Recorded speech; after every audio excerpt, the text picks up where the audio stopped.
주님과 동행하는 것. 예수님은 보냄을 받았고 어릴 때도 요셉에게 마리아에게 순종했고 그리고 공생을 시작하면서 계속 주님께서 강조했던 것은 나는 아버지와 하나이고 아버지께서 보여주신 대로 들려주신 대로 말씀하신 대로 사는 나는 스스로 아무것도 할 수 없다. 그러니까 완전히 아버지와 하나 되어 동행하고 있는 것이에요. 누구와 내가 동행하느냐가 중요한 거예요. 엠마오의 제자들이 실망하고 주님이 십자가에 돌아가신 거 실망하고 돌아갈 때 부활하신 주님이 만났어요. 주님이 같이 동행하고 있는 거예요. 그들 왜 엠마오로 내려갔습니까? 믿지 않았기 때문에. 두 사람이 의합해야 동행해야 된단 말이에요. 믿지 않으니까 내가 그래서 주님이 함께해서 은혜를 베풀어서 함께 하시면서 대화해 주시면 주님이 계신다는 사실을 보여주시고 떠나셨어요. 그랬더니 그들이 다시 또 예루살렘으로 올라간 거예요. 하나님께서 우리에게 복음을 주신 목적도 하나님과 동행하는 하나님의 자녀로 거듭나겠단 말이에요. 내 자식으로 태어났으면 자식이 아버지와 동행하고 어머니와 동행하며 교제하며 성장해야 되듯이 예수님도 그동안 계속 순종의 삶을 사실 마지막 이제 딱 한 가지 남았어요. 그 딱 한 가지가 뭐냐? 이 세상에 오신 목적이에요. 이사야 53장 그가 찔리면 우리의 허물을 인하며 그가 상함 우리의 죄악을 인합니다. 그가 징계를 받음으로 우리가 평안을 누리고 채찍에 받음으로 맞음으로 우리가 나음을 입었도다. 마지막 이 한 가지 순종을 해야만 그 순종을 하되 퍼펙트하게 완벽하게 순종을 해야만 우리의 구원을 위한 구세주예요. 예수님은 죄가 없다고 그랬는데 흠이 없다고 그랬는데 만일 이 죽음 앞에서 그 사람들의 비난과 비방과 손가락질과 멸시와 천대 그리고 창에 찔리고 못이 박히면서 주님께서 인간의 육신이 나와서 오망 불평을 한다든지 죄를 지었다면 그는 우리의 구세주가 될 수가 없어요. 하나님이 보내주신 아들이 아니에요. 그래서 이 마지막 이 죽음 앞에서 이 마지막 이제 아버지와 동행해야 되는데 마지막 이제 순종을 해야 되는데 이게 그렇게 쉬운 일이 아니란 말이에요. 이것도 순종하고 저것도 순종하고 간다는 것도 순종하고 우리가 범사에 감사합니다. 뭐 교회 다니는 것도 순종하고 다 마지막에는 자기의 목숨을 내놔야 됩니다. 그래야 한 길을 갈 수가 있는 거예요.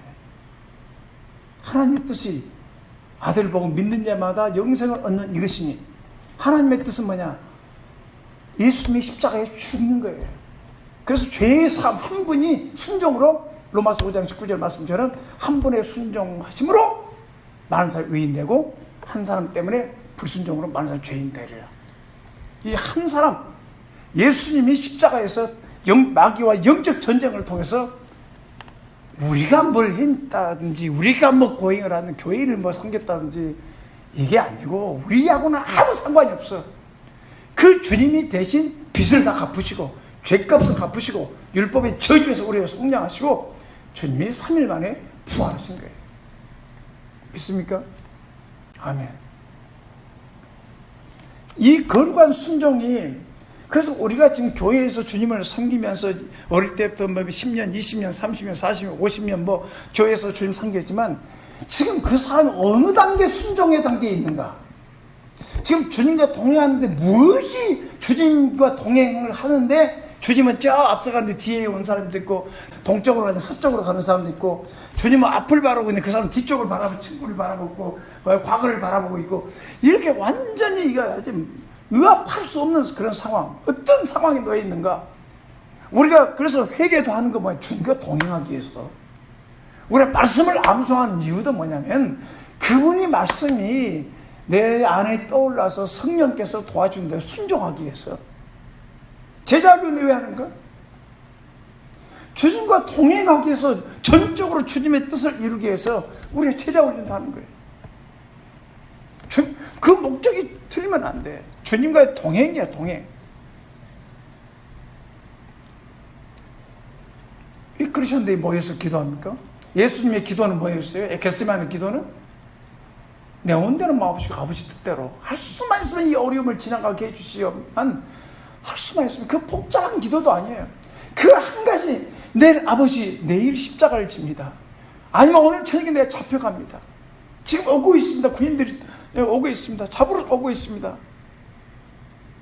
그 막 군홧발 소리가 나고 창자국이라고 칙칙 소리가 나면서 아버지 내 인간의 힘으로는 견딜 수 없습니다. 저 미운 사람을 어떻게 도와줍니까? 저 양반을 어떻게 도와줍니까? 어떻게 저 원수 같은 사람, 나를 배반하고 낳았던 사람들을 어떻게 대체 품어줄 수 있겠습니까?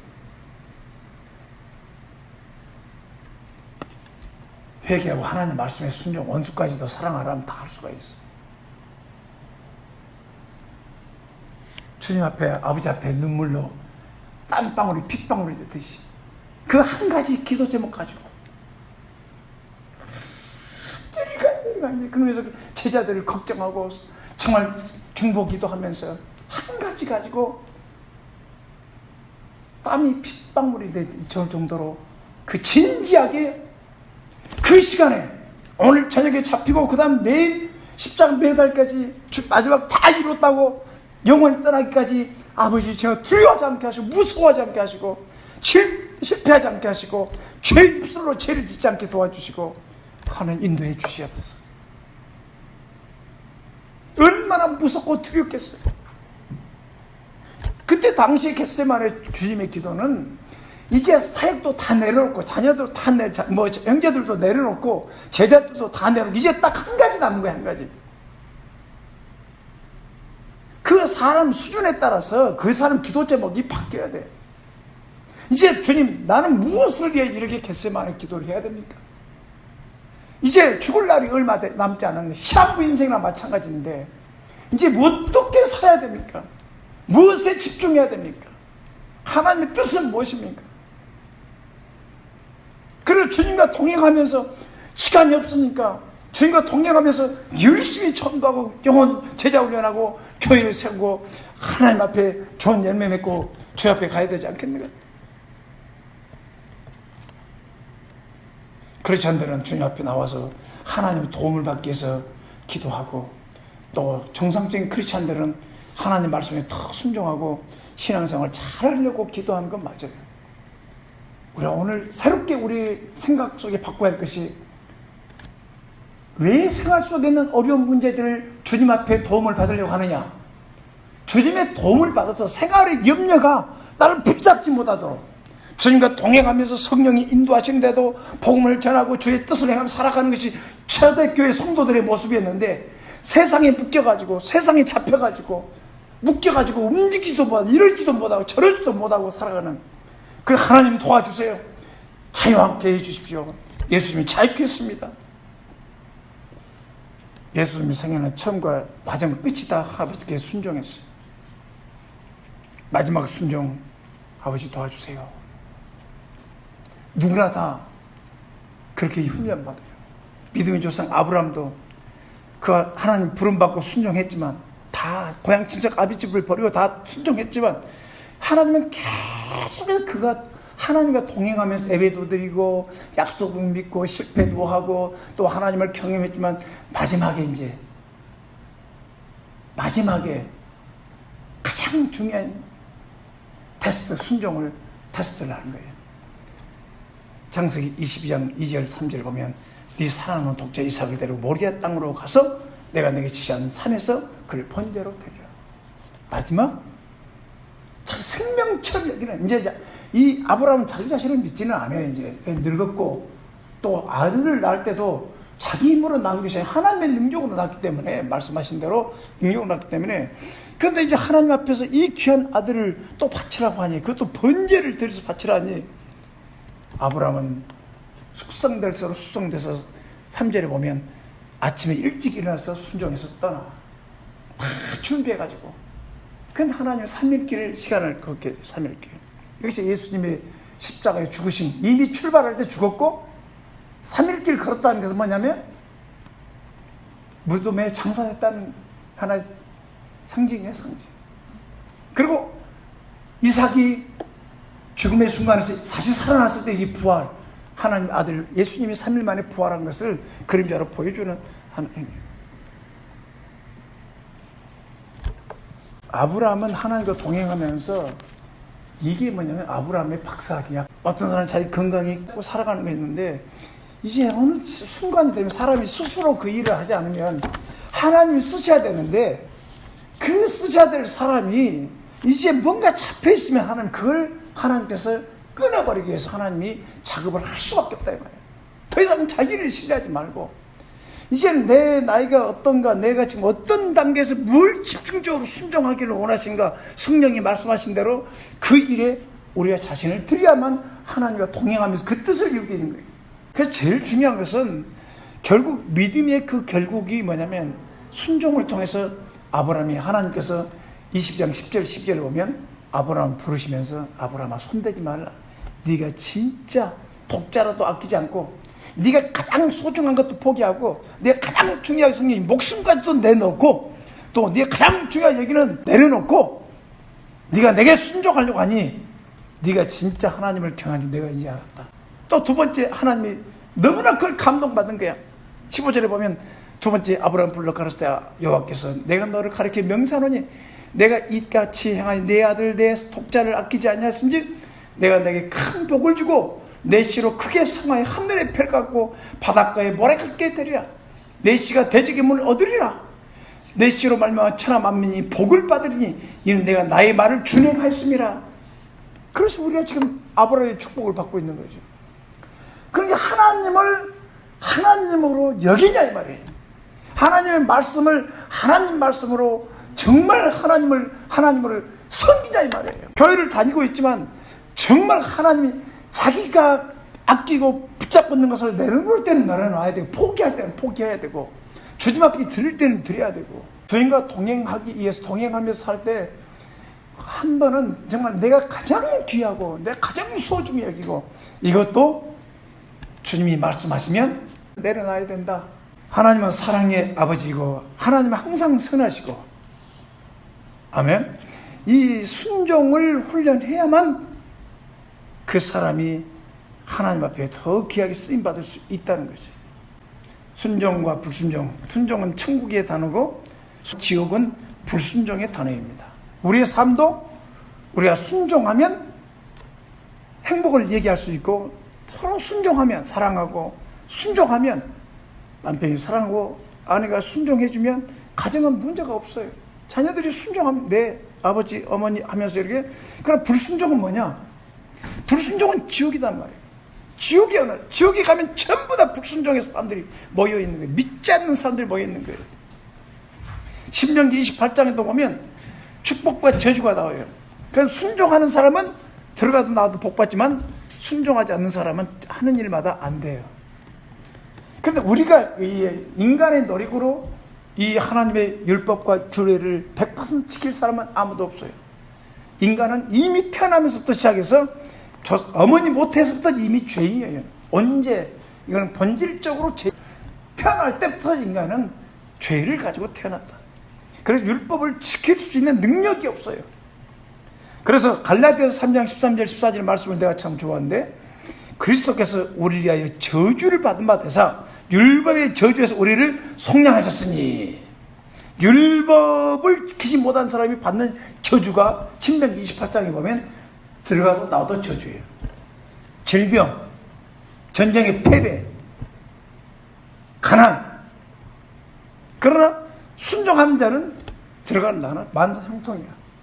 그런데 주님은 우리 힘으로는 안 되니까 율법의 저주에서 주님께서 대신 저주를 받아서 율법의 저주를 다 받으셨어요. 그리고 우리는 믿음으로 거듭나게 한 거예요. 거듭나게. 하나님의 아들이 되게 하고 갈라디아서 3장 14절 말씀 보면 성령의 약속을 받게 하셨다. 믿음으로 말미암아 아브라함의 복이 이방인에게 미치게 하시고 우리로 하여금 믿음으로 말미암아 성령의 약속을 받게 하셨다. 얼마나 놀라운 일입니까? 하나님과 동행하고 참 함께 공동체가 함께 걸어가는 데 있어서 제일 중요한 단어가 뭐냐면 그것이 순종이에요. 순종이라는 제자리에 머물러 있는 것이에요. 불순종은 그 제자리에 머물러 떠난 거예요. 그 탕자 얘기도 보면 큰아들은 아버지 안에서 살았지만 둘째 아들은 아버지를 떠나 동행하기를 거부한 거야.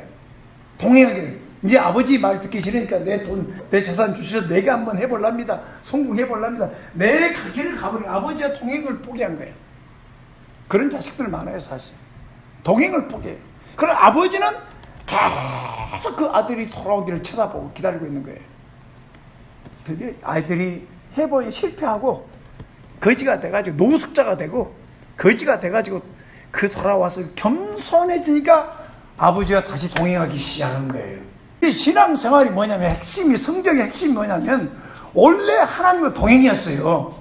아담과 이브가. 그런 마귀가 와서 그 마음을 뺏어버린 거예요. 하나님이 잘못된 거야. 교만 마귀가 쳐들어간 거야. 너희 아버지는 잘못됐어. 네가 잘된 거야. 네 엄마가 잘못된 거야. 교만 마귀가 들어와가지고 따먹어버려. 네가 하나님 되라 하니까 아담 이브가 결국 하나님을 원망 불평하고 따먹어버린 거예요. 그래서 동행이 깨져버린 거예요. 순종은 그냥 생기는 것이 아니라 배워야 합니다. 히브리서 5장 8절도 그가 아들이시라도 받으신 권한으로 순종을 배워서, 우리 주님도 겟세마네에서 기도하시고 고난과 고통과 사람들의 비방을 받고 핍박을 받으면서 고난을 통해서 아버지께 순종을 배웠다는 겁니다. 특별히 목숨을 건 겟세마네 기도는 마지막 모든 걸 내놓고 자기 목숨까지 이제 마지막 목숨을 바쳐야 되는 그 순간에 이게 마지막 기도예요. 이 단계를 주님과 내가 함께 죽고 내 목숨이 주님의 목숨이고 다 마음을 비우시기 바랍니다. 주님이 인도하시면 나는 주님 나라 갑니다 하고 마음을 내려놓고 자기 삶을 내려놔야 돼요. 우리가 축구 보는 것으로 축구 잘할 수 있습니까? 여러분이 말씀을 들어도 그 들을 때는 잘 수 있을 것 같이 생기더니만 이제는 여러분이 삶의 현장에서 말씀을 가지고 순종해보는 거예요. 그걸 예수님의 보혈을 믿어서만 죄사함을 받고 청구하는 거예요. 그래서 죄사함의 복음이 그렇게 중요한 거예요. 그리고 동행은 뭐냐? 이 부활의 주님이 십자가에 죽었던 그분이 바로 구약에 예언된 메시아다. 믿을 수 있는 증거와 우리가 주님과 동행하면서 동행하는 삶에 있어서 굉장히 중요한 것이 부활의 주님에 대한 믿음인 거예요. 그렇잖아요. 그러니까 죄사함의 복음을 믿지 않으면 천국 못 가요. 그럼 우리는 더 동행을 잘하기 위해서 뭘 순종해야 되냐? 하나님의 뜻에 순종해야 되는 거예요. 오늘 겟세마네 기도에 보면 예수님은 아버지 뜻을 내 온대로 마옵시고 아버지 뜻대로 하기를 원하나이다. 그리고 우리 항상 기도할 때 아버지 뜻대로 도와주세요 하면 하나님이 항상 도와줍니다. 특별히 성령님이 오셔서 바로바로 도와줘요. 그런데 우리는 그 성령 음성을 듣고도 내가 가고 싶은데 가버려요. 그게 우리들의 문제인 거예요. 이 말 하지 말라고 했는데 또 말을 해버려요. 저도 참 그렇게 실수할 때가 많아요. 그러면 거기에 또 문제가 생겨요. 그래서 특별히 간단하게 말씀드린 첫째로 하나님의 뜻은 알아야 돼요. 모든 사람이 구원받는 것이 하나님의 뜻입니다. 요한복음 6장 40절에 아버지의 뜻은 아들을 보고 믿는 자마다 영생 얻는 이것이니 마지막 날에 이를 내가 다시 살리리라. 모든 사람이 구원받는 것, 이것이 하나님의 뜻이에요. 두 번째는 믿는 사람들이 거룩하게 사는 것이 하나님의 뜻입니다. 살전 4장 3절에도 하나님의 뜻은 이것이 너희 거룩함이라. 예레미야 레위기 11장 44절 45절도 내가 거룩한 너희 몸을 구별하여 거룩하게 하고 땅에 그래서 내가 너희 하나님이 데리고 너희를 애굽 땅에서 인도해 냈으니 내가 거룩한 너희도 거룩하라. 내가 거룩한 너희는 거룩할 때다. 아멘. 아멘으로 받으면 말씀이 그대로 역사해요. 특별히 빌립보서 4장 8절처럼 우리 바울은 무엇이든 참되며 무엇이든지 경건하며 무엇이든지 옳으며 무엇이든지 정결하며 무엇이든지 사랑을 말하며 무엇이든지 칭찬받을 말하며 무슨 덕이 있든지 무슨 기름이 있든지 이것을 생각하라. 그 말은 우리의 동기와 생각조차도 거룩해 해야 주님 앞에 민감해지고 쓰임받기에 좋습니다. 그 다음에 말씀에 순종하는 거, 그건 다 아시니까 말씀에 그대로 순종하는 것은 이것은 하나님의 뜻입니다. 말씀에 순종하는 거. 그래 뭔가 갈등이 있을 때는 말씀에 순종하라는 겁니다. 그 다음에 자녀와 가정을 잘 돌보는 것도 또 자정생활과 자녀들을 제자 양육하는 것도 하나님의 뜻입니다. 신명기 6장 4절 7절 이스라엘 백성들은 뭐예요? 자녀들의 마음을 다하고 성품을 다하고 뜻을 다하고 힘을 다해 준 너희 하나님을 사랑하라 사랑하라 사랑하라. 그렇죠? 아닐 때든지 걸어갈 때든지 하나님을 사랑하라. 그렇게 세뇌시켜버려요. 뼛속까지. 응? 뼛속까지 종교가 들어간 것이 아니라 하나님을 인격적으로 사랑하는 법을 배워야 그분과 동행하죠. 우리가 하나님을 사랑하는 마음이 있어야 되는 거예요. 하나님을 사랑하면 사람을 사랑할 수가 있어요. 사랑. 그리고 하나님 사랑. 그래서 우리 자녀들, 우리 가족들이 예수님의 제자가 되어져야 내가 세상 끝날 까지 함께 해주겠다고 약속하신 거예요. 그러니까 우리 부모들이 먼저 주님을 사랑하고 자녀들을 사랑하고 영적으로 성장하고 주님과 동행할 때 교회에 함께 순종하는 것을 배워야 돼요. 교회에 함께 순종하는 거예요. 혼자 순종이, 혼자 신앙생활하는 것은 의미가 별로 없어요. 교회는 그리스도의 몸입니다. 그리고 이 에베소서 말씀 보면 교회는 만물 위에 교회의 머리야. 이 만물, 이 우주를 합시다. 이 만물 위에가 뭐가 있어요? 교회가 있어요. 그 교회가 그리스도의 몸이야. 그 위에 주님이. 교회가 함께 기도하려면 기도하고, 전도하면 같이 전도하고, 함께 순종하면 그렇게 하면서 사람이 성장해 가야지. 혼자 하게 되면 교만해지고 자기밖에 모르고, 이거는 하나님의 뜻이 아니에요. 그 교회는 믿는 사람들 중심으로 쭉 이렇게 몸이 만들어져 가고 있어요. 집이, 성전이 지어져 가고 있어요. 그래서 우리가 열심히 전도해서 성전을 세우는 것이 하나님의 뜻입니다. 그래서 초대교회는 날마다 마음을 같이해서 성전 모에 힘쓰고 집에서도 떡을 떼고 그런 말세가 되면 사람의 먹이를 피한다고 그랬어요. 겸손하게 기도하면서 삽시다. 그리고 동행, 주님과 정말 아름다운 동행의 장애요인이 된 것들은 자백하고 바꾸고 순종해서 동행하면서 이 저희 시키면 순종할 수 있는 우리 모두가 됐으면 바랍니다. 시간 같이 기도하는 시간을 각자 시간 좀 갖고 같이 모여서 기도하도록 하겠습니다.